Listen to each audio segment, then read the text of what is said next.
Ayaw kamo pakighiusa sa mga dili tumutuo. Ikalawang Korinto Kapitulo 6 versikulo 14 hanggang 18. Ayaw gayud kamo pakighiusa sa mga dili tumutuo.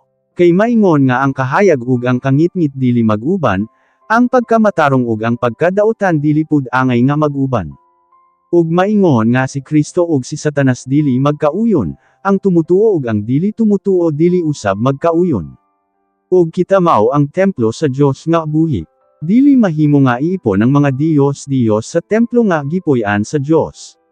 Kay ang Dios nag-ingon, magpuyo ako ug mag-uban kanila.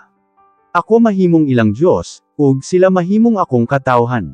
Busa, angay kamong magpalayo ug mobulag sa mga tawo nga wala mutuo kanako.